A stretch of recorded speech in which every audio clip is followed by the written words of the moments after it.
क्यों डरे, जिंदगी में क्या होगा, कुछ नहीं होगा तो तजुर्बा होगा। ये इसी के साथ हम लोग एक नई टॉपिक की शुरुआत करते हैं। इससे पहले हम लोग लाइन एंड एंगल्स प्रॉपर्टी को हम लोग समाप्त कर लिए, उसके बाद एक नया टॉपिक आता है ट्रायंगल्स। अगर ज्योमेट्री में सबसे ज़्यादा क्वेश्चन पूछा जाता है तो ट्रायंगल से, उसके बाद सर्किल से, तो हम लोग ट्रायंगल की तरफ देखते हैं। लाइन एंड एंगल प्रॉपर्टी समाप्त कर लें ज्योमेट्री में। लाइन एंड एंगल प्रॉपर्टी को समाप्त करने के बाद हम लोग ट्रायंगल की तरफ बढ़ते हैं।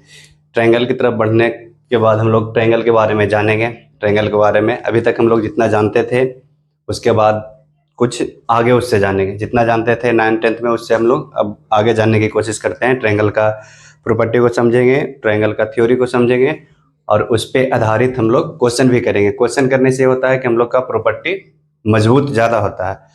परेशानी ये है कि फर्स्ट टाइम कैमरा के सामने बोल रहे हैं तो बहुत सारा वर्ड बोलने में परेशानी आती है, जिससे कुछ बड़े बोलने में हो सकता है बाय मिस्टेक हो, लेकिन जस्ट हम लोग उसे सुधारने की कोशिश करेंगे। ऐसा चांस कम है बट हो सकता है, मे बी पॉसिबल। तो इसे हम लोग वीडियो के साथ बने रहिए और देखिए। ट्रायंगल के बारे में अभी तक आप लोग देखते थे, उससे कुछ कहीं ज़्यादा देखने को मिलेगा और एक एक बात क्लियरली बोर्ड पे देखने को मिलेगा।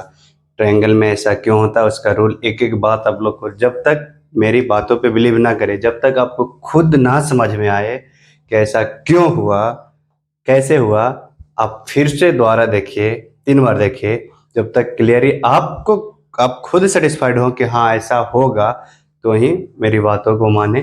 चलिए हम लोग सीधा ट्रायंगल के ऊपर आते हैं डायरेक्ट। ट्रायंगल को हम लोग, इसको अगर डिफाइन करें, परिभाषा बोले तो बोल सकते हैं कि 3 रेखाखंड से घिरा वंद ज्यामिति आकृति को हम लोग ट्रायंगल कहते हैं, त्रिभुज कहते हैं। 3 रेखाखंड से घिरा एक वंद ज्यामिति आकृति को हम लोग त्रिभुज कहते हैं।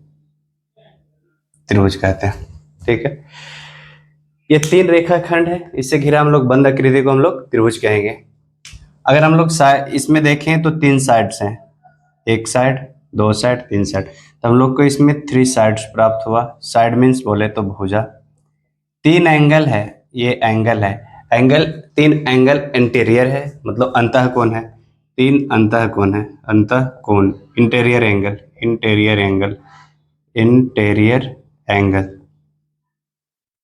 और 3 बाह्य कोण है। इसको यदि बढ़ाएंगे तो एक ये बाह्य कोण, इसको बढ़ाएंगे तो एक ये बाह्य कोण, इसको बढ़ाएंगे तो एक ये बाह्य कोण। 3 बाह्य कोण है, exterior angle, 3 interior angle, 3 exterior angle.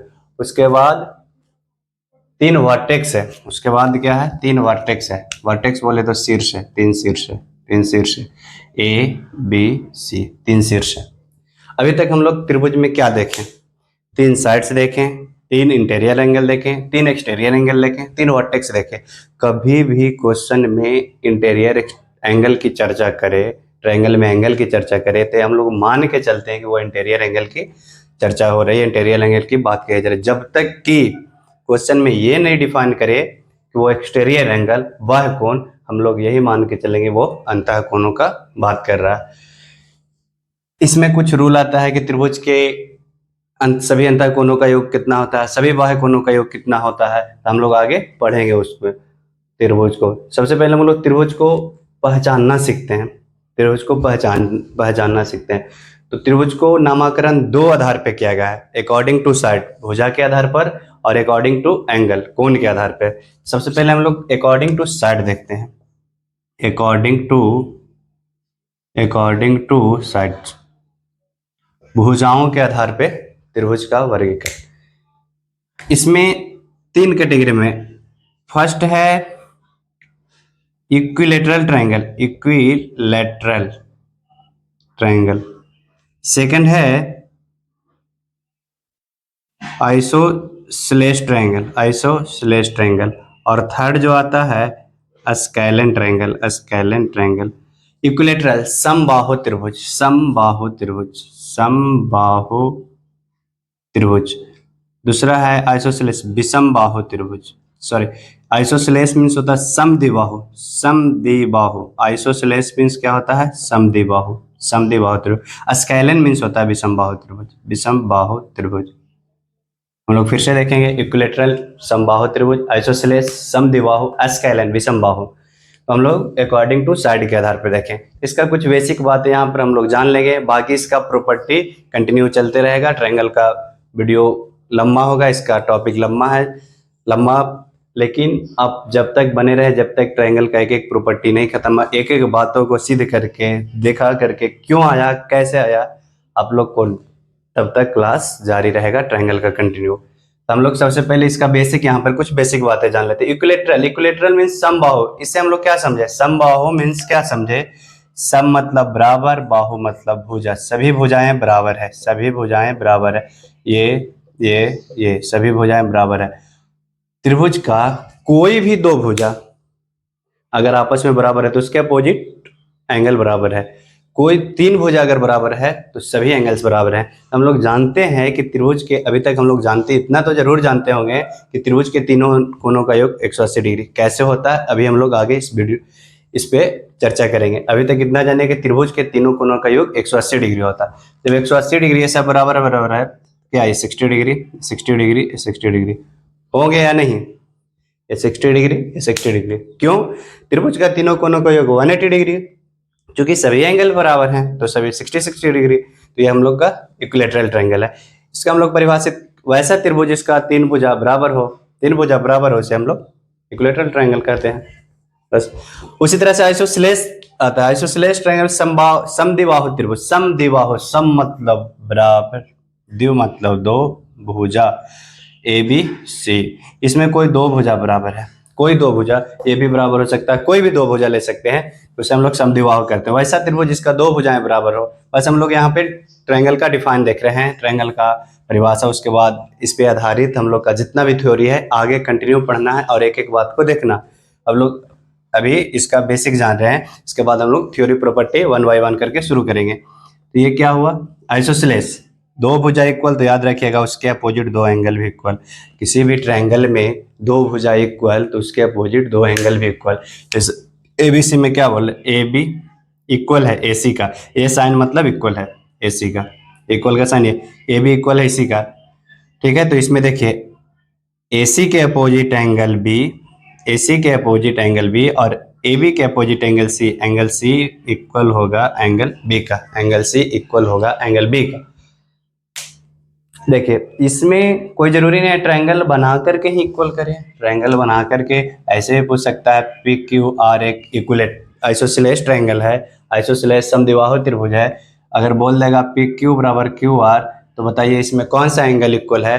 तो आप त्रिभुज ये इतना बनाने की जरूरत नहीं है, आप यहाँ देखिए, ये दोनों में Q कॉमन है, तो इसके अपोजिट ये जो बचा R, इसके opposite P, R angle P के बराबर है, R एंगल P के बराबर है, या P एंगल R के बराबर है। 5 बराबर 5, आप इधर से लिखिए उधर से लिखिए, एंगल P बराबर एंगल R होगा, ये भी सही है, या एंगल R P के बराबर है, ये भी सही है। जैसे देखिए हम लोग इसको अगर डिराइव करते हैं तो ये यही है ना, PQR, हम बोले PQ बराबर है QR के, ये दोनों बराबर है। इसके अपोजिट एंगल R, इसके ये साइड के अपोजिट एंगल R, और ये बराबर इसके अपोजिट P, R बराबर P, हम यही तो बोले, ये एंगल R एंगल P के बराबर होगा। तो हम लोग का ये बार बार ट्रायंगल बना करके नहीं, अगर कोई पूछ देगा ट्रायंगल XYZ, XY बराबर ZX है, इसमें XY बराबर ZX है, तो कौन सा एंगल बराबर होगा, दोनों में क्या कॉमन, X कॉमन, X को छोड़िए, या एंगल Z या एंगल Y के बराबर होगा, एंगल Z एंगल Y के बराबर होगा। तो हम लोग ऐसे करके भी से, तो इसमें क्या जानकारी मिला, आइसोसेलेस ट्रायंगल में अगर दो भुजा इक्वल है तो उसे हम लोग आइसोसेलेस ट्रायंगल कहेंगे। साथ साथ ये भी एक जानकारी मिली, किसी भी ट्रायंगल का दो भुजा इक्वल तो उसके अपोजिट दोनों साइड इक्वल होते हैं। स्केलन, विषम बाहु त्रिभुज, विषम बोलने से क्या मतलब, कोई भुजा, सभी भुजा अनइक्वल, विषम बाहु त्रिभुज सभी भुजा अनइक्वल। ये ABC एक ट्रायंगल है, ये साइड अलग है, ये साइड अलग है, ये साइड अलग है, इसमें कोई साइड इक्वल नहीं, कोई एंगल इक्वल नहीं होंगे। लेकिन इससे एक जानकारी ये निकलती है, और इसे याद ये रखना, बड़ी वाली साइड के अपोजिट एंगल हमेशा बड़ी होंगे, बड़ी वाली साइड के अपोजिट एंगल बड़ी, मिडिल वाली साइड के अपोजिट एंगल मिडल, और छोटी वाले स्मॉल साइड के अपोजिट एंगल स्मॉल होंगे। कोई भी आइसोसेलेस ट्रायंगल है, कोई भी आइसोसेलेस ट्रायंगल है, कोई भी आइसोसेलेस ट्रायंगल है हम लोग बनाते हैं, तो अगर ये बड़ी साइड है तो इसके अपोजिट गारंटी एंगल बड़े होंगे, इसके अपोजिट गारंटी है। तो हम लोग अकॉर्डिंग टू साइड के आधार पे तीन त्रिभुज को देखें, डिफाइन किए। उसके बाद आता है अकॉर्डिंग टू एंगल, एंगल के आधार पे। चलिए उसको भी हम लोग देख लेते हैं अकॉर्डिंग टू एंगल, एंगल के आधार पे।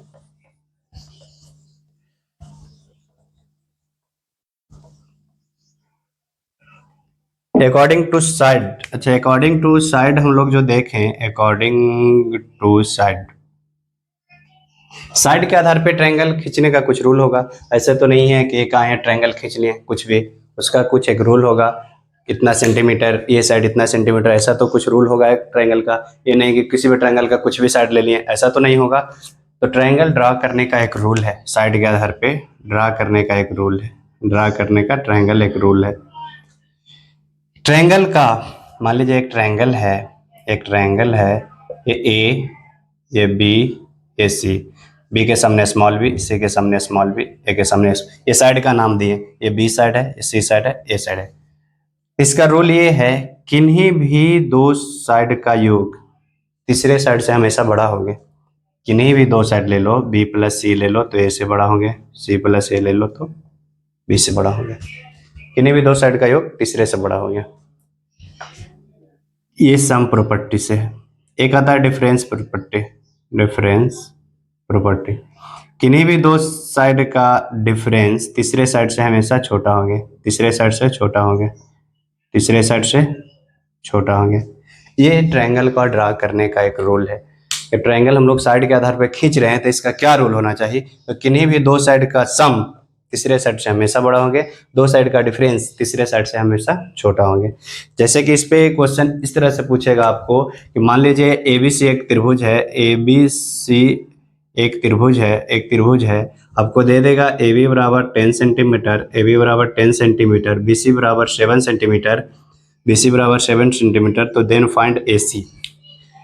AC का संभावित मान क्या होगा, AC का वैल्यू क्या होगा जिससे एक हम लोग त्रिभुज खींच सकते हैं, तो AC का मान क्या होगा।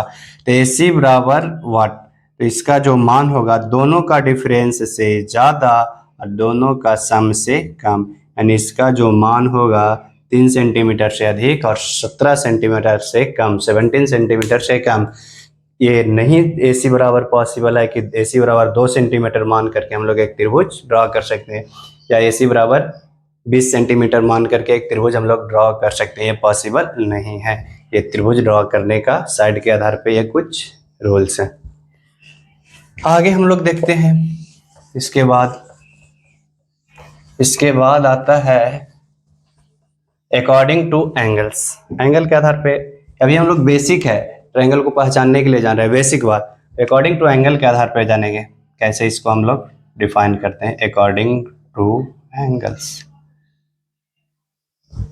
कोण के आधार पे त्रिभुज का वर्गीकरण, एंगल के। अभी तो हम लोग साइड के आधार पर पहचान लें कि दो साइड इक्वल है उसे हम लोग समद्विबाहु कहेंगे, तीनों साइड इक्वल है उसे हम लोग समबाहु इक्विलेटरल ट्रायंगल कहेंगे, कोई भी साइड इक्वल नहीं है उसे हम लोग स्केलन विषमबाहु कहेंगे। अब एंगल के आधार पर भी तो इसका नाम होगा, तो एंगल के आधार पर पहला जो आता है acute angle triangle, acute angle triangle, इसे हम लोग बोलते हैं न्यून कोण त्रिभुज, न्यून कोण त्रिभुज।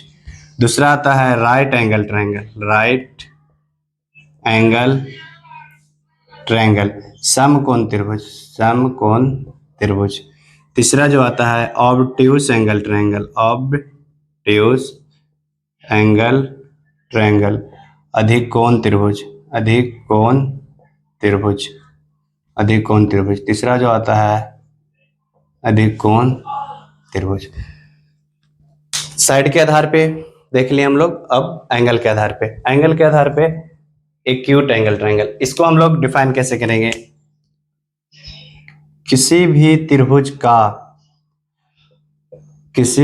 का प्रत्येक कोण एक्यूट हो। एक्यूट बोले तो क्या, एक्यूट इससे पहले वाला वीडियो में हम लोग समझे थे एक्यूट क्या होता है, 90 डिग्री से छोटा। तो हम लोग बोल सकते हैं कि किसी भी त्रिभुज का प्रत्येक एंगल 90 डिग्री से छोटा हो, प्रत्येक एंगल एक्यूट हो। 90 डिग्री से जैसे ही छोटा बोले एंगल को हम लोग एक्यूट बोलेंगे।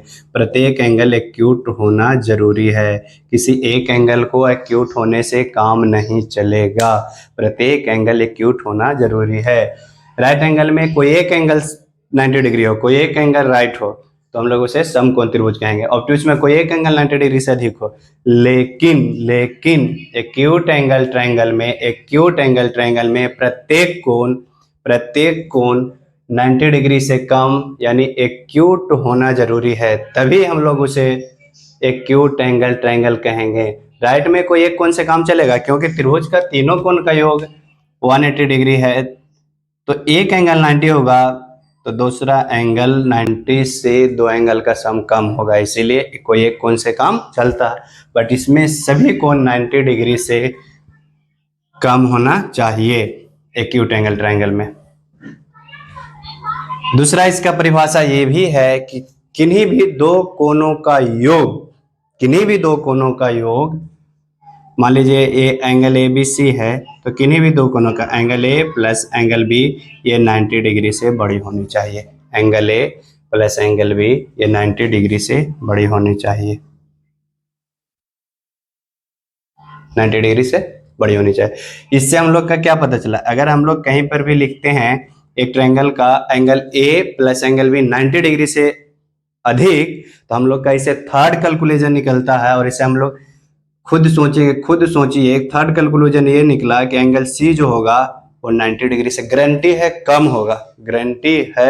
होगा। अगर किसी त्रिभुज को बता दीजिए एबीसी एक एंगल है जिसमें एंगल ए और angle A plus angle be greater than 90 degree, 90 degree से ज्यादा है, 90 डिग्री से बड़ा है, 90 डिग्री से दोनों का एंगल अधिक। अभी पूछेंगे एंगल ए बराबर नहीं पता, एंगल बी बराबर नहीं पता, लेकिन एंगल बी ए प्लस बी बराबर भी नहीं पता, बस इतना पता है कि दोनों का सम 90 डिग्री से अधिक है, तो ये गारंटी है कि एंगल सी एक्यूट एंगल होगा। 90 डिग्री से छोटा मतलब एक्यूट एंगल। क्यों ऐसा क्यों? क्योंकि ये हम लोग जानते हैं कि angle A plus angle be greater than 90 degree, ये क्यों हम लोग जानते हैं। एक त्रिभुज के तीनों एंगल का सम 180 डिग्री, अभी हम लोग उस पर चर्चा उस प्रॉपर्टी पे करेंगे। 90 डिग्री 180 डिग्री क्यों आता है? अगर किसी भी त्रिभुज का दो एंगल का मान पता है कि 90 डिग्री से अधिक है, तो क्या एंगल ए प्लस बी इसको हम लोग लिख सकते हैं 180 डिग्री माइनस एंगल सी? देखिए सोचिए, एंगल ए प्लस बी को एंगल 180 डिग्री माइनस सी लिख सकते हैं क्यों? लिख सकते हैं क्या? आप इस पे सोचिए, बिल्कुल लिख सकते हैं। क्यों?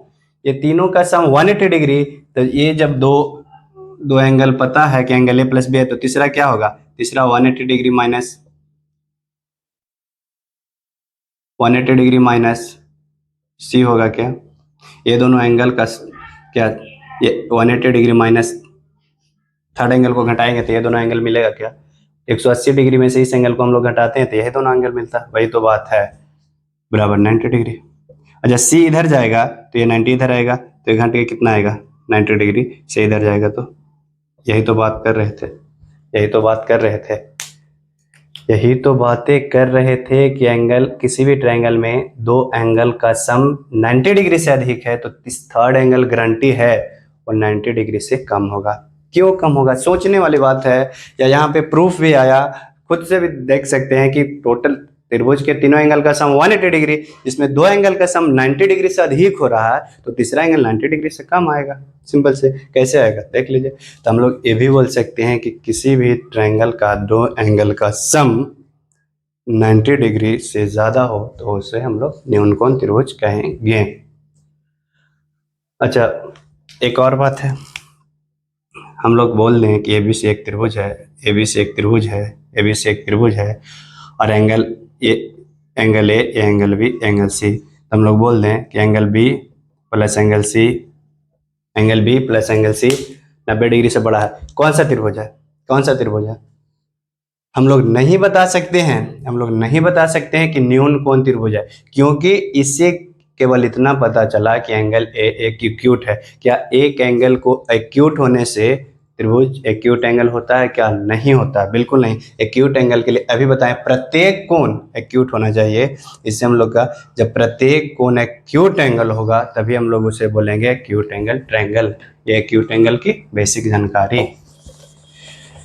दूसरी आती है राइट एंगल। राइट एंगल क्या? किसी भी त्रिभुज का एक कोण 90 डिग्री हो, राइट एंगल ट्रायंगल कहलाता है। किसी भी त्रिभुज का एक कोण समकोण हो, 90 डिग्री के बराबर हो। लेकिन एग्जाम में क्वेश्चन इतना आसान से नहीं पूछता है। राइट एंगल के बारे में क्या देगा? किसी भी त्रिभुज के दो कोणों का योग तीसरे कोण के बराबर होते हैं, उसे कौन सा त्रिभुज कहते हैं? Right angle. किसी भी त्रिभुज का दो कोणों का योग, देखिए दो कोणों का योग, ये एक 90 डिग्री है तो हम लोग जानते हैं ट्रायंगल प्रॉपर्टी से तीनों एंगल का सम कितना होता है? तीनों एंगल का सम 180 डिग्री। तो ये दोनों 90 है तो ये दोनों का योग कितना आएगा? 90 आएगा। क्या? जब 90 आएगा तो इसे हम लोग ये भी बोल सकते हैं किसी भी ट्रायंगल का दो एंगल का सम तीसरे एंगल के बराबर होते हैं, उसे हम लोग राइट एंगल ट्रायंगल कहते हैं। नेक्स्ट उसी तरह से आता है ऑब्ट्यूस एंगल।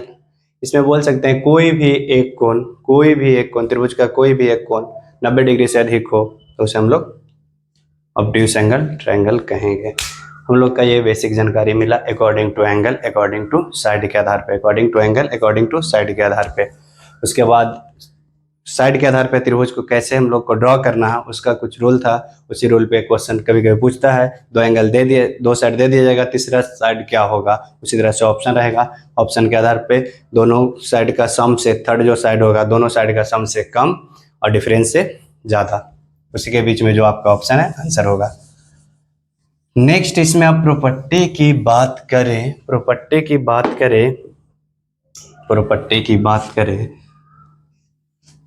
उससे पहले एक और बातें आती है कि हम लोग तो कोण दिया रहेगा तो बता देंगे। जैसे त्रिभुज में कोण दिया रहेगा, ये त्रिभुज है, इसमें कोण दिया रहेगा ABC, इसे तो हम लोग बता देंगे ये 60 डिग्री है, ये 70 डिग्री है, 50 डिग्री हम लोग देख के बता देंगे। तीनों कोण न्यून कोण है, क्योंकि 90 डिग्री से कम है, न्यून कोण त्रिभुज है। लेकिन इसमें आगे पढ़ना आएगा कि हम लोग का साइड भी दिया रहेगा तो एंगल के आधार पे हम लोग इसका आंसर कर सकते हैं। साइड दे देगा, अगर एक त्रिभुज में ABC एक त्रिभुज है, ये 5 सेंटीमीटर, ये 8 सेंटीमीटर, ये 7 सेंटीमीटर, ये कौन सा त्रिभुज है? हम लोग तो अभी आसानी से देख के बता देंगे ये विषम बाहु त्रिभुज है, स्केलेन ट्रायंगल है। लेकिन ऑप्शन में नहीं रहेगा स्केलेन, क्या रहेगा? न्यून कोण, सम कोण, अधिक कोण। अब आप लोग का एंगल इसमें दिया नहीं है, कैसे बता सकते हैं? तो साइड के आधार पे क्वेश्चन दे करके कोण के आधार पे यदि ऑप्शन रहे तो उसे हम लोग बता सकते हैं। कैसे? आगे हम लोग को इस पे चर्चा करेंगे, बस बने रहिए, आगे भी इस पे हम लोग चर्चा करें। प्रॉपर्टी के बात करें तो त्रिभुज के तीनों कोणों का योग, देखिए कैसे 180 डिग्री आता है। एक एक चीज को प्रूफ करते चले जाएंगे। हम लोग BC के पैरेलल एक रेखा ए से ड्रॉ करते हैं। इसमें कोई दिक्कत, कोई रोक लेगा क्या? BC के पैरेलल हम एक लाइन ड्रॉ किए और BC को भी बढ़ाते हैं। मान लीजिए EF एक लाइन ड्रॉ किए, ये लिखने का है, ये 9th 10th के लिए जरूरी है, आगे के बच्चों के लिए बस याद रखें कैसे आता है, याद रखें। BC के पैरेलल एक लाइन ड्रॉ किए EF और BC को भी बढ़ाएं। हम लोग ये एंगल मान लीजिए X है, ये Y है, ये Z है। प्रूफ क्या करना है? Angle X, angle Y, angle Z, तीनों एंगल का सम 180 डिग्री। अगर जैसे ही Z को बढ़ाएं तो ये देखिए ये एक ट्रांसवर्सल लाइन है, दो पैरेलल लाइन, इसी के पैरेलल बोले तो ये लाइन पैरेलल है, ये लाइन पैरेलल है, और ये एक ट्रांसवर्सल लाइन है, ये एक ट्रांसवर्सल लाइन है। तो क्या ये एंगल और ये एंगल आपस में इक्वल होंगे क्या? ये एंगल और ये एंगल आपस में इक्वल होंगे क्या? अगर नहीं समझ में आ रहा है तो फिर से जाकर first video transversal line property में पढ़ाए थे कि ये दोनों एंगल आपस में इक्वल होते हैं। कौन सी प्रॉपर्टी से? ये दोनों एंगल चूंकि पैरेलल लाइन के अंदर है तो इसे हम लोग इंटीरियर बोलेंगे। इंटीरियर में भी बताए थे ऑल्टरनेट इंटीरियर एंगल प्रॉपर्टी से ये दोनों एंगल, ये भी बताए थे जेड जब भी बने उल्टा या सीधा दोनों एंगल इक्वल होते हैं। तो क्या यहाँ एंगल जेड है तो ये भी एंगल जेड होगा क्या? कुछ तो बोलिए, हाँ या ना। ये भी एंगल जेड है तो ये भी एंगल जेड होंगे क्या? उसी तरह से हम लोग यहाँ देखते हैं, उसी तरह से हम लोग यहाँ देखते हैं, ये दो लाइन पैरेलल है, ये दो लाइन पैरेलल है और ये एक ट्रांसवर्सल लाइन है। तो एंगल एंगल यहाँ का एंगल, यहाँ का एंगल, यहाँ का एंगल, यहाँ का एंगल क्या इसके बराबर होंगे क्या? यहाँ का एंगल, ये भी बताए थे, ये भी क्या है? Interior angle. जब भी जेड बने वो एंगल हमेशा इक्वल होते हैं। तो यहाँ का एंगल, यहाँ का एंगल सेम प्रॉपर्टी से क्या यहाँ बाई होगा क्या? ये बाई तो ये भी बाई होगा। अब ये भी बताए थे कि एक स्ट्रेट लाइन पर बना एंगल का सम कितना होता है? 180 डिग्री। तो प्रूफ हो गया angle X plus angle Y plus angle Z एक स्ट्रेट लाइन पे आया तो 180 डिग्री। यही प्रूफ करना था। उन लोग के त्रिभुज के तीनों कोनों का योग 180 डिग्री होता है। अभी अभी हम लोग बात किए थे कि त्रिभुज में 3 एक्सटीरियर एंगल होते हैं। त्रिभुज में X Y Z, X Y Z है। तो ये एक्सटीरियर, किसी भी त्रिभुज को एक साइड को बढ़ाने पर जो एक्सटीरियर एंगल बनते हैं उसका मान, किसी भी त्रिभुज के एक साइड को बढ़ाइए वो एक्सटीरियर एंगल बनते हैं। तो एक्सटीरियर एंगल का मान, बाह्य कोण का मान अंतः अभिमुख कोण के योग के बराबर होते हैं। एक्सटीरियर एंगल बराबर sum of opposite to interior angle, sum of opposite to interior angle, लोग इसे बाह्य कोण बराबर बोलेंगे। अगर बाह्य कोण का मान हम लोग P दे देते हैं तो P बराबर एंगल P बराबर बोलेंगे angle x plus Y, angle P बराबर बोलेंगे एंगल x प्लस वाई। कैसे? इसे भी हम लोग देखते हैं। हम लोग अभी क्या देखें, किसी भी त्रिभुज का एक साइड को बढ़ाने पे जो बाह्य कोण प्राप्त होगा, एक्सटीरियर एंगल प्राप्त होगा, उसका मान उसके अपोजिट दो इंटीरियर एंगल का योग के बराबर होते हैं। यानी हम लोग बोल सकते हैं बाह्य कोण बराबर अंतः अभिमुख कोणों का योग, अंतः अभिमुख कोणों का योग। एक्सटीरियर एंगल बराबर sum of interior opposite angle, sum of opposite interior angle होते हैं। एक्सटीरियर एंगल बराबर sum of opposite interior angle. हम लोग ये कैसे आता है, इसको भी हम लोग प्रूफ। अच्छा, हम लोग ये ट्रायंगल में ध्यान दें, angle X plus angle Y plus angle Z, angle X plus angle Y plus angle Z, अभी तक तो इतना है बराबर 180 डिग्री, हम लोग ये जानते हैं। हम लोग यहाँ से जेड बराबर क्या लिख सकते हैं? 180 डिग्री। ये प्लस में है, इधर जाएगा तो माइनस में, angle X plus angle Y, ये पूरा दोनों इधर जाएगा तो माइनस में। ब्रैकेट हटाएंगे तो ये भी माइनस, ये भी माइनस, क्योंकि हम लोग ब्रैकेट में ऐसे ही रहने देते हैं। इसमें कोई दिक्कत, किसी को कोई परेशानी है नहीं। तो हम लोग एंगल जेड बराबर यहाँ लिख सकते हैं angle 180 degree minus X plus Y, क्योंकि ये दोनों एंगल एक स्ट्रेट लाइन पे है। तो हम लोग बोल सकते हैं कि angle Z plus angle P बराबर 180 डिग्री। हाँ या ना बोल सकते हैं। तो एंगल जेड बराबर हम लोग पुट करें तो 180 degree minus angle X plus angle Y, ये प्लस पी रह जाएगा बराबर 180 डिग्री, ये एंगल पी रह जाएगा, ये एंगल है। ये देखिए दोनों 180 डिग्री इक्वल है, इसको इधर लाइएगा घट के वही होगा, दोनों कट गया। तो हम लोग एंगल पी बराबर, ये इधर माइनस में तो इधर जाएगा तो एक्स प्लस वाई, बोल सकते हैं क्या? Angle X plus angle Y, angle X plus angle Y. हम लोग को क्या प्रूफ करना था? एंगल पी बराबर angle X plus Y. Proof हो गया। समझ में आया? नहीं समझ में आया तो फिर से इसको 2 बार 3 बार देखें तो जरूर समझ में आएगा, कोई बड़ी बात नहीं है। आप ट्रायंगल में कुछ नहीं जानते हैं तो सबसे ज़्यादा समझ में आएगा, बशर्ते कि पूरी वीडियो को कंटिन्यू देखते जाइए। जब भी दिक्कत आए तो उसे बैक करिए, फिर से देखिए। हम गारंटी देते हैं कि आपको एक एक बात, आप त्रिभुज में कुछ भी नहीं जीरो जानते हैं, अब इस पर टाइम दीजिएगा तो आपको सबसे अच्छे बन जाइएगा और सबसे अच्छी जानकारी होगी। 2 प्रॉपर्टी हम लोग खत्म किए। नेक्स्ट आते हैं प्रॉपर्टी नंबर 3। प्रॉपर्टी नंबर 3, तीसरी प्रॉपर्टी की बात करें। एक ट्रायंगल है।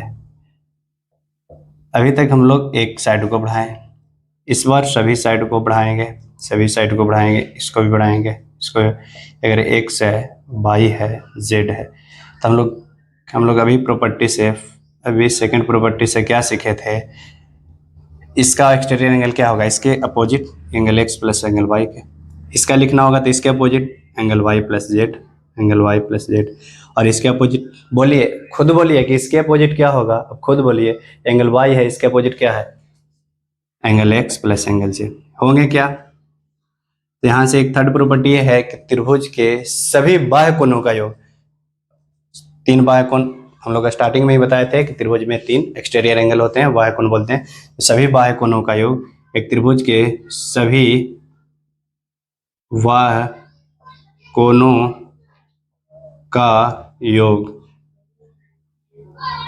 सम of exterior angle, sum of all exterior angle, एक ट्रायंगल में सभी त्रिभुज के सभी बाह्य कोणों का योग, सभी बाह्य कोण हम लोग ऐड कर लेते हैं, एंगल एक्स प्लस वाई, इसमें क्या मिला, angle Y plus angle Z, इसमें क्या मिला, angle X plus angle Z. क्या इसमें देखिए, ये 2 एंगल एक्स हुआ, यहाँ 2 एंगल वाई हुआ, 2 मिला, ये 2 एक जेड मिलकर 2 जेड, यहाँ 2 कॉमन हुआ तो angle X plus angle Y plus angle Z. चूंकि ये angle X plus Y plus Z एक त्रिभुज के एंगल है, तो त्रिभुज के तीनों एंगल का सम 180 डिग्री होता है, तो इसके जगह पर 180 डिग्री रखें, कितना हुआ, 360 डिग्री। 360 डिग्री हुआ क्या, 360 डिग्री हुआ क्या। तो हम लोग का यही प्रूफ करना था कि त्रिभुज के सभी बाह्य कोणों का योग 360 डिग्री होता है, सभी अंतः कोणों का योग 180 डिग्री होता है, सभी बाह्य कोणों का योग 360 डिग्री होता है। इससे रिलेटेड एक प्रॉपर्टी जो एग्जाम में कभी कभी पूछता है, इससे रिलेटेड ही एक है, कभी कभी एग्जाम में देखने को मिलता है कि एक स्टार में सभी कोणों का योग कितना होता है। एक स्टार में जो एंगल्स बनते हैं, ये एक स्टार है,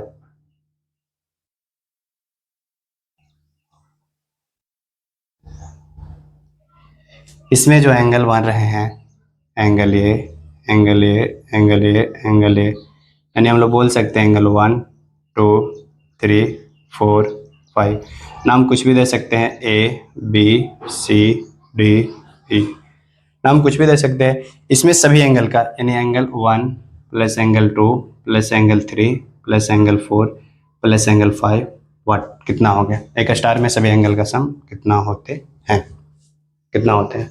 हम लोग इसको एक बार देखते हैं। तो इसको हम लोग बनाने से पहले ध्यान दीजिएगा, इस ट्रायंगल की हम लोग यदि बात करें, इस ट्रायंगल की बात करें, इस ट्रायंगल में बात करें, इस ट्रायंगल में बात करें, इस ट्रायंगल के लिए ये जो एंगल्स होगा, ये जो एंगल्स यहाँ बनेगा, ये एंगल बनेगा क्या, एक्सटीरियर एंगल होंगे क्या, क्या एक्सटीरियर एंगल होंगे क्या, हाँ या ना, कुछ भी तो बोलो। इस ट्रायंगल के लिए ये एक्सटीरियर एंगल होंगे क्या, जब ये एक्सटीरियर एंगल होंगे तो इसके अपोजिट 183 के बराबर होंगे क्या, तो इसको लिख सकते हैं कि एंगल 1 प्लस एंगल 3, अंदर स्पेस नहीं है, बाहर लिख दें, ये एंगल 1 प्लस 3 के बराबर होंगे क्या, बड़ा लिख देते हैं, एंगल 1 प्लस एंगल 3। उसी तरह से सेम इसमें देखिए, इस ट्रायंगल में देखिए, इस ट्रायंगल की बात करें, जिसको हम लोग इस तरह से ड्रॉ कर रहे हैं, इस ट्रायंगल की बात करें,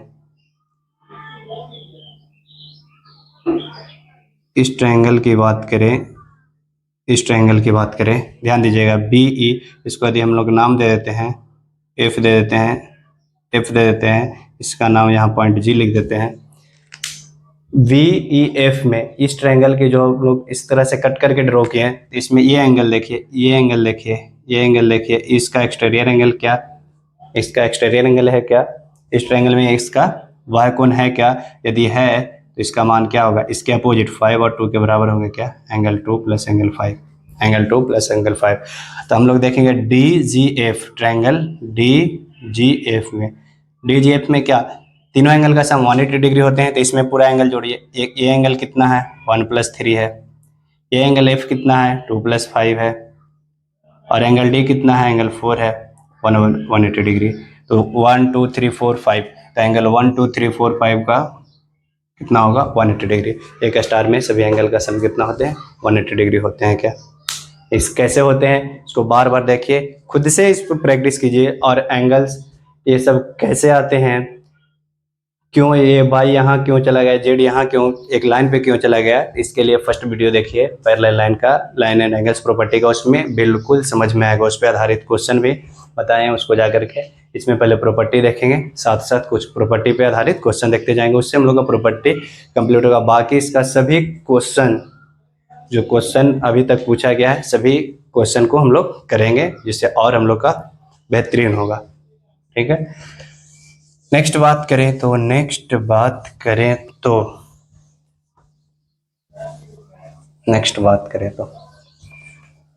अभी अभी हम लोग बात थोड़ा देर पहले किए थे कि हम लोग का साइड दिया रहता है तो हम लोग तो बहुत आसानी से बता देते हैं साइड के आधार पे। यदि साइड दिया रहे A B C A5 A6, कौन सा त्रिभुज है? दो साइड इक्वल, अभी हम लोग बताए थे दो साइड इक्वल आइसोसेलेस समद्विबाहु त्रिभुज। लेकिन ऐसा ऑप्शन में नहीं रहेगा, न्यून कोण, अधिक कोण, समकोण। तो हम लोग कैसे पहचान पाएंगे कौन सा त्रिभुज है? तो पहचानने का रूल ये होता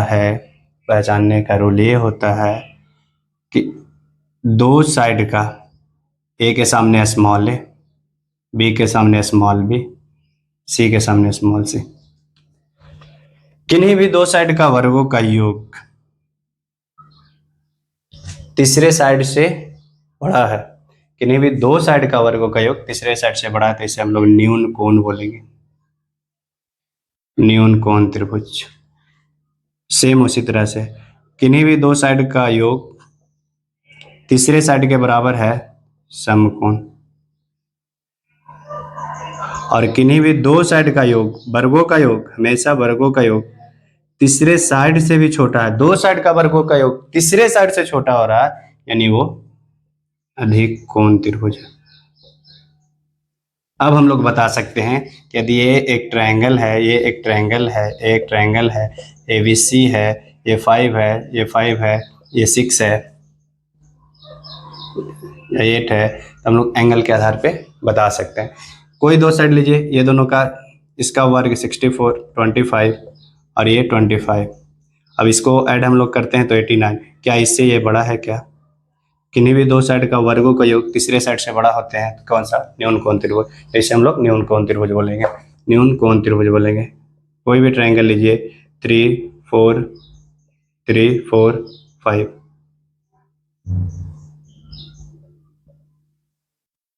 3 4 5, 3 4। हाँ, लेकिन हाँ, इसमें हमेशा एक बात याद रखें,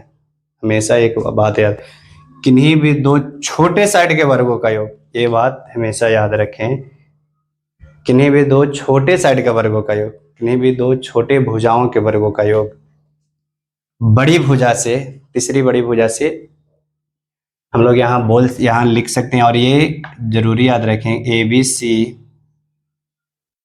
साइड है, त्रिभुज की एक भुजा, त्रिभुज की भुजा ABC है, जहां C सबसे बड़ी भुजा है,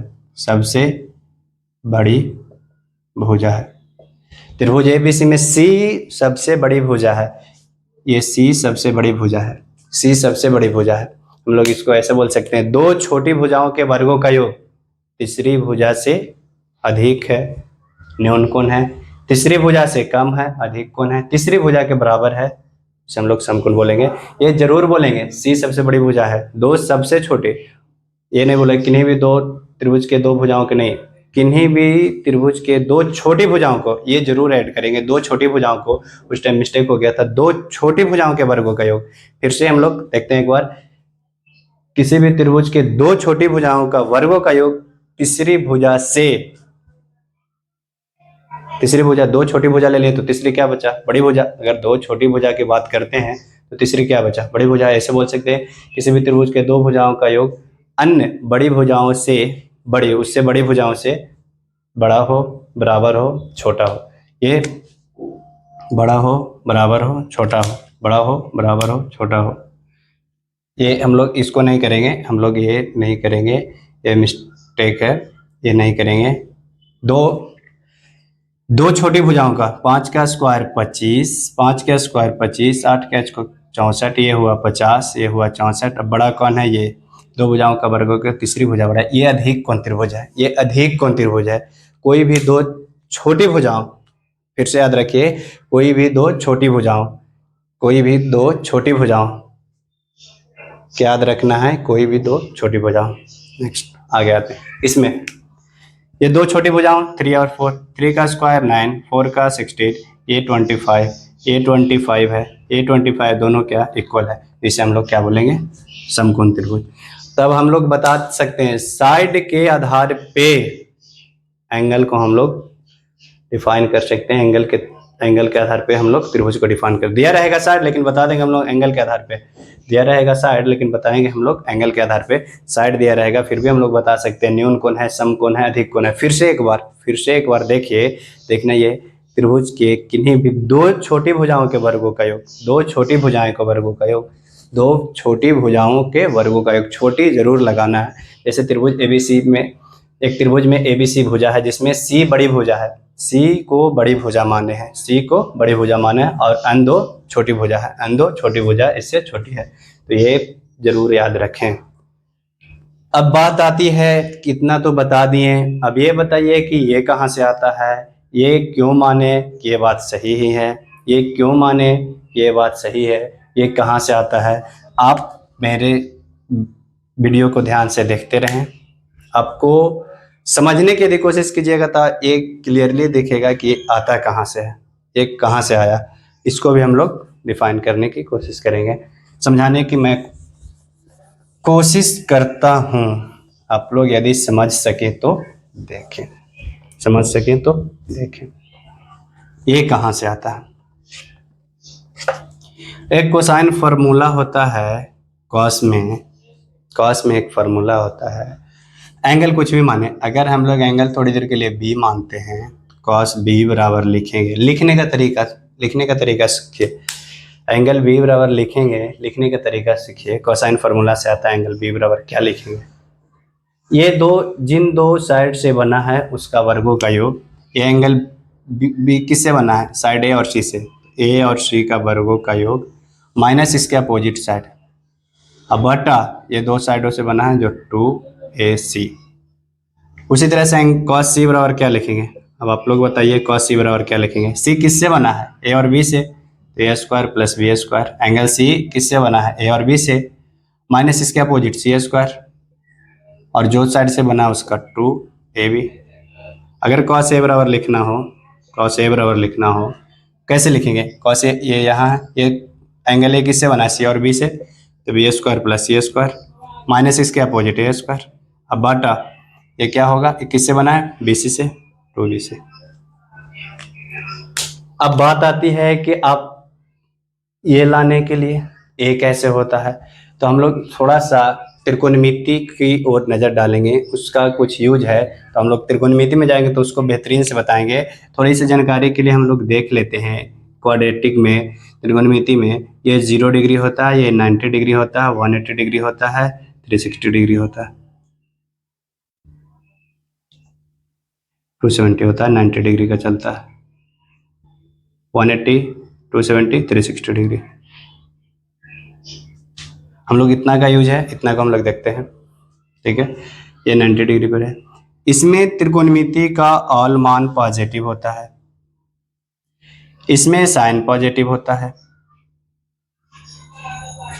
यानी कि हम लोग का यूज कॉस का है, साइन की तरफ भूल जाइए, कॉस को ऑल पॉजिटिव मतलब इसमें कॉस भी positive, cos 90 degree 10th class में तो खूब रटे होंगे, कॉस 9 बराबर 0, कॉस 90 डिग्री का मान 0 होता है, इसमें तो कोई डाउट। 90 से जैसे ही कॉस बढ़ता है तो ये सेकंड कोऑर्डिनेट में आ जाता है, ये फर्स्ट कोऑर्डिनेट में, तो ये कॉस नेगेटिव हो जाता है, कॉस का मान नेगेटिव होता है। हम लोग यहाँ से 3 बातें सीखे, इसको अभी भूल जाइए, ये जब त्रिकोणमिति पढ़िएगा तो ये भी आपको बेहतरीन तरह से समझ में आएगा कि यहाँ कॉस का वैल्यू पॉजिटिव क्यों होता है, नेगेटिव क्यों होता है, 0 क्यों होता है। अभी बस इतना याद रखिए कि फर्स्ट कोऑर्डिनेट में कॉस पॉजिटिव, सेकंड में कॉस नेगेटिव, और 90 पे कॉस का वैल्यू 0, ठीक है। यहाँ से हम लोग अगर पहले बात करें, इसका बात करें, तो इसे हम लोग फर्स्ट कोऑर्डिनेट में कॉस को अगर देखेंगे तो कॉस फर्स्ट कोऑर्डिनेट में क्या होता है, पॉजिटिव। यदि कॉस फर्स्ट कोऑर्डिनेट में पॉजिटिव होता है तो क्या ये वैल्यू पॉजिटिव होने से पूरा मान पॉजिटिव होंगे क्या? तो अगर A square plus B plus C square minus B square, यहाँ से थोड़ा सा ध्यान देने वाली बात ये है, अगर फर्स्ट कोऑर्डिनेट में कॉस पॉजिटिव ऐसे हम लोग बोलें, यानी हम लोग बोल सकते हैं कॉस का जो वैल्यू होगा ज्योमेट्री में, त्रिकोणमिति में कॉस का जो वैल्यू होगा वो 90 डिग्री से लेस होंगे क्या? और 90 डिग्री से लेस को हम लोग क्या बोलते हैं? 90 डिग्री से लेस वैल्यू को हम लोग एक्यूट बोलते हैं क्या? हम लोग इसे पढ़ा चुके हैं। कॉस का फर्स्ट क्वाड्रेंट में वैल्यू 90 डिग्री से कम है, इसका मतलब कॉस का वैल्यू 90 डिग्री से कम है, तो कॉस का जो भी मान होगा एंगल्स में वो एक्यूट एंगल्स होंगे। क्यों? क्योंकि 90 डिग्री से कम है। अगर कॉस पॉजिटिव लेना है तो इसका मान पॉजिटिव हो गए, तो मान पॉजिटिव होने के लिए थोड़ा सा दिमाग लगाइए, इसका मान पॉजिटिव तभी होंगे क्या ये सब जीरो के बराबर होंगे क्या? अगर वैल्यू जीरो के बराबर है तभी मान पॉजिटिव हो सकते हैं। वैल्यू जीरो से थोड़ा सा भी बड़ा है तो वो वैल्यू पॉजिटिव है। जैसे हम लोग बचपन में 5-3 क्लास में पढ़ेंगे, लाइन ग्राफ है, यहाँ जीरो होता है, आगे बढ़िएगा तो वैल्यू पॉजिटिव, पीछे बढ़िएगा तो वैल्यू नेगेटिव, और ये एग्जैक्ट जीरो तो वही है कि अगर वैल्यू पॉजिटिव लेना है तो ये मान जीरो होंगे क्या? ये यदि जीरो होंगे तो A square plus C square, ये इधर है, इधर जाएंगे तो बी स्क्वायर। हम लोग का क्या यही प्रूफ करना था क्या? क्या यही प्रूफ करना था? कॉस का वैल्यू फर्स्ट क्वाड्रेंट में पॉजिटिव, यानी फर्स्ट क्वाड्रेंट में एक्यूट, फर्स्ट क्वाड्रेंट में 90 डिग्री से कम, 90 डिग्री से कम मतलब एक्यूट। अगर कॉस का वैल्यू पॉजिटिव है फर्स्ट क्वाड्रेंट में, एंगल एक्यूट हो गए क्या? तो देखिए A square plus C square greater than B square, उसे हम लोग न्यूनकोण त्रिभुज बोलेंगे क्या? न्यूनकोण त्रिभुज। ये मत मान मिलाने लगेगा कि यहाँ पे ए है, यहाँ पे बी है, तो यहाँ पे ए है, यहाँ पे सी है, ये मत। आपको ये देखना है कि किन्हीं भी त्रिभुज के दो छोटी भुजाओं का वर्गों का योग तीसरी भुजा से बड़ा होती है। ठीक है, तीसरी भुजा से, भुजा के वर्गों के योग से बड़ा है तो वो न्यूनकोण त्रिभुज है। ठीक है, ये समझ में आया क्या? ये समझ में आया क्या? ठीक है, अब हम लोग देखते हैं कि cos 90 डिग्री, cos 90 डिग्री बराबर जीरो होता है। 90 डिग्री बराबर जीरो होता है तो हम लोग अगर A square plus B square minus C square बराबर जीरो, तो A square plus B square बराबर सी स्क्वायर होंगे क्या? तो हम लोग क्या देखें कि अगर cos का वैल्यू 90 डिग्री लेते हैं, 90 डिग्री मतलब क्या? राइट। तो हम लोग का A square plus B square plus C square होता है, तो हम लोग बोल सकते हैं कि त्रिभुज की किन्हीं भी दो छोटी भुजाओं के वर्गों का योग तीसरी भुजा के वर्ग के बराबर है तो राइट एंगल। देखिए 90 पे हम लोग का इक्वल आया, हम लोग इसे बोलेंगे समकोण त्रिभुज। 90 पे इक्वल आया। अगर हम लोग को ये वैल्यू, पूरा वैल्यू हम लोग का नेगेटिव चाहिए, यानी B square plus C square minus ए स्क्वायर पूरा वैल्यू नेगेटिव, क्या जीरो से छोटा होंगे क्या? जैसे ही जीरो से छोटा होंगे तो ये क्या, दो भुजाओं के वर्गों का योग तीसरी भुजा से छोटा होंगे क्या? तो जैसे ही छोटा हो गया तो हम लोग क्या समझे कि cos का वैल्यू 90 डिग्री से अधिक हो गया। 90 डिग्री से अधिक बोले तो एंगल पे जाइए, 90 डिग्री से अधिक ऑब्ट्यूस, ऑब्ट्यूस एंगल मतलब ऑब्ट्यूस एंगल ट्रायंगल अधिक को। देखिए दो भुजाओं के वर्ग हो गए, तीसरी भुजा से छोटा है क्या? तीसरी भुजा से छोटा है क्या? उसे हम लोग एक्यूट एंगल ट्रायंगल बोलेंगे, एक्यूट एंगल ट्रायंगल बोलेंगे। इसमें A square plus B square greater than C square है, इसमें A square plus A square greater than B square है, क्योंकि ये इसलिए नहीं मैच कर रहा है क्योंकि हम लोग इसको जब डिफाइन किए थे इसमें एंगल कौन बड़ा है कौन छोटा है उसके आधार पर नहीं लिए, बस इसको हम लोग प्रूफ किए, इसलिए यहाँ से ये निकल के आया, यहाँ से ये निकल के आएगा कि त्रिभुज के किसी भी दो छोटी भुजाओं के वर्गों का योग तीसरी भुजा से यदि बड़ा है न्यूनकोण है, यदि बराबर है समकोण है, यदि कम है तो उसे हम लोग अधिक कोण मानेंगे। बराबर के लिए 90 डिग्री और एक्यूट के लिए cos का मान 90 डिग्री से कम होगा, समकोण के लिए 90 डिग्री होगा, अधिक कोण के लिए 90 डिग्री से अधिक होगा। इसमें cos नेगेटिव होता है, नेगेटिव के लिए वैल्यू जीरो से कम होनी चाहिए। अब सवाल ये है कि ये कहाँ से आया, ये कहाँ से आया, ये कहाँ से आया? सवाल ये भी हो सकता है ये कहाँ से आया। आइए इसे भी हम लोग देख लेते हैं, इसे भी हम लोग देख लेते हैं, इसे भी हम लोग देख लेते हैं। ये कहाँ से आया, ये भी सवाल है कि सर ऐसा क्यों आया, कहाँ से आया, इसे भी हम लोग देखते हैं, एक नज़र डालते हैं। ABC एक ट्रायंगल है, ABC एक त्रिभुज है, ABC क्या है, एक त्रिभुज है। अगर हम लोग A से BC पर एक लंब डालें, हम A के सामने स्मॉल है, ये साइड स्मॉल है, ये साइड स्मॉल भी है, ये साइड स्मॉल सी है। एक लंब डालें, इसका ये हाइपोटेनस एल्टीट्यूड के जो लंब डालें, इसका हाइट h माने, यहाँ 90 डिग्री। हम लोग परपेंडिकुलर बताए थे, परपेंडिकुलर क्या होता है, सामने वाला साइड पे 90 डिग्री का एंगल बनता है, 90 डिग्री का एंगल बना तब हम लोग इसे h माने। अगर ये पूरा, ये यहाँ पे कोई पॉइंट देते हैं D, ये पूरा A है, हम लोग इसको ये x मानते हैं, तो क्या ये माइनस x होंगे क्या। यदि पूरा साइड ये है, इसको हम लोग x मानते हैं, तो ये माइनस x होंगे क्या। ठीक है, अब हम लोग जानते हैं पाइथागोरस थ्योरम से, आगे पढ़ेंगे, सिद्ध भी करेंगे। पाइथागोरस थ्योरम से ये कर्ण का स्क्वायर, हाइपोटेनस का स्क्वायर बराबर बेस का स्क्वायर प्लस हाइट का स्क्वायर। अगर हम लोग का यहाँ से h स्क्वायर बराबर निकालना हो, इसे हम लोग c square minus x square लिखेंगे, इक्वेशन फर्स्ट। उसी तरह से सेम इसी त्रिभुज में चलते हैं, तो वही कर्ण का स्क्वायर बराबर h square plus a minus x का स्क्वायर। अगर हम लोग का h बराबर चाहिए, तो b square minus a minus x का स्क्वायर बराबर h स्क्वायर, इक्वेशन 2।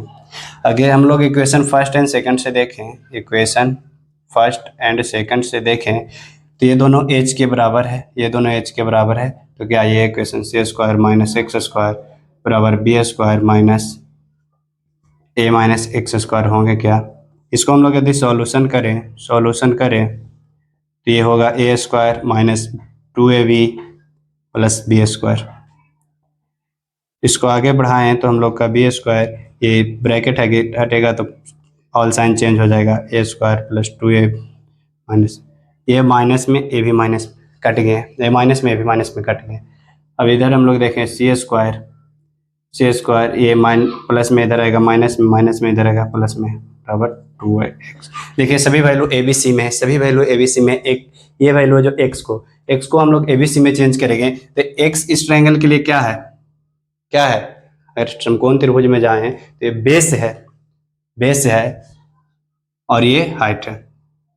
अगर हम लोग cos b की बात करें, cos b, ये b एंगल है, एंगल के सामने हमेशा परपेंडिकुलर होता है, तो ये तो लंब हो गया एंगल के सामने, क्योंकि त्रिकोणमिति में हम लोग जानते हैं कि cos बराबर आधार बटा कर्ण, तो ये 90 डिग्री के सामने कर्ण, तो आधार क्या बचा x, आधार बटा कर्ण हम लोग जानते हैं बेस बटा हाइपोटेनस, कर्ण जानते हैं, आधार x हुआ, कर्ण c हुआ, यह cos b बराबर हुआ।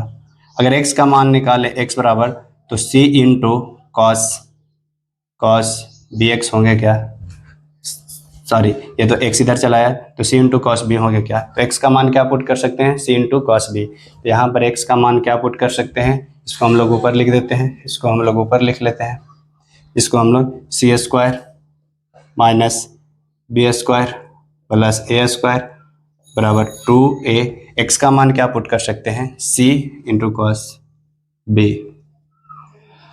अगर ये कॉस भी इधर से रखें, पूरा को भेजे एक साइड, तो ये 2ac गुना में है, इधर आएगा तो क्या भागा में होगा क्या, ये कॉस बी। हम क्या बताए हैं कि कॉस बी बराबर क्या होता है, ए square plus C square minus B square बटा 2ac। देखिए A square plus C square minus B square बटा 2ac। तो हम लोग इससे क्या जाने, हर एक छोटी बातों को प्रूफ करके दिया जाएगा, ऐसा क्यों आता है। यदि थोड़ा सा भी ध्यान दिए होंगे, थोड़ा सा भी नॉलेज होगा, तो ये बात समझ में आया होगा। अगर ना भी समझ में आए, उसे 2-3 बार देखिए। हम लोग का जरूरी काम का बस इतना था कि एक त्रिभुज है, उसमें 3 साइड्स हैं ए बी सी, ए के सामने स्मॉल है, बी के सामने स्मॉल बी, सी के सामने स्मॉल सी। अगर इसमें से हम लोग कोई एक बड़ी एंगल मानते हैं कि मान लीजिए थोड़ी देर के लिए बी बड़ा है, बी एंगल सबसे बड़ी है, तो 2 छोटी भुजाओं के वर्गों का योग ए स्क्वायर प्लस सी स्क्वायर, ए स्क्वायर प्लस सी स्क्वायर, ए स्क्वायर प्लस सी स्क्वायर।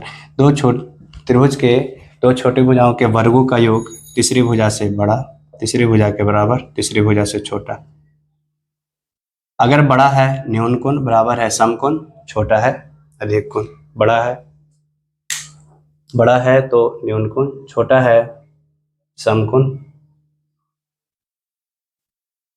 बड़ा है न्यून कोण, छोटा है सम कोण, और ये बराबर है सम कोण, छोटा है तो अधिक कोण। ये हम लोग का जानकारियां के लिए, ये सब कैसे आया उसके लिए इतना हम लोग के काम की बातें ये है। त्रिभुज में इतना काम की बातें याद रखनी है, ठीक है। वीडियो ऑनलाइन फर्स्ट टाइम है, बहुत सारा बातें जानते हुए घर में मिस्टेक इसीलिए हो जाती है, क्या बोलना है, मन में एक घबराहट सी रहती है। तो फाइनल कैलकुलेशन हम लोग ये याद रखेंगे, इस प्रॉपर्टी के लिए फाइनल कैलकुलेशन ये याद रखेंगे लास्ट में, ये प्रॉपर्टी के लिए कि ABC एक त्रिभुज है, B के सामने स्मॉल b, C के सामने स्मॉल c, A के सामने स्मॉल a। अगर हम लोग मानते हैं कि C साइड बड़ा है, पहला प्रॉपर्टी में मानते हैं इसमें C बड़ा है, तो लिखेंगे a square plus B square C square, a square plus B square C square, a square plus B square C square. ये बड़ा हो गया तो न्यून कोण एक्यूट एंगल, ये बराबर हो गया तो सम कोण, ये छोटा हो गया तो अधिक कोण ऑब्ट्यूस एंगल, अधिक कोण। तभी तक हम लोग इतना बातें सीख, इसमें फाइनल याद रखना है, इसीलिए याद रखना है कि अगर त्रिभुज का साइड दे दिया ABC 5, 8, 10 ऐसा साइड दे दिया, तो हम लोग को कोण के आधार पर जवाब देना होगा। तो बड़ा साइड, इसका वर्ग, ये अभी नहीं साइन मारेंगे, ये दोनों का वर्ग छोटी तौर 64 प्लस 24 89 बराबर 100। देखिए बड़ा कौन है, तीसरी साइड बड़ा है, तीसरी साइड बड़ा के लिए अधिक कोण। तो अभी तक क्या क्या समझे, कुछ बातें वीडियो में अगर मिस्टेक हुआ तो आप अंततः जरूर देखिएगा, ताकि उससे आपको लास्ट तक एक एक बात क्लियर हो जाए। वीडियो को स्टार्टिंग में मत छोड़िए, लास्ट तक जरूर देखिए एक बार, ताकि पूरा बात लास्ट तक आते आते क्लियर हो जाए कि क्या होना चाहिए, कैसे आया, उसको एक बार 2 बार देखिए। मिलते हैं फिर नेक्स्ट वीडियो में। जय हिंद।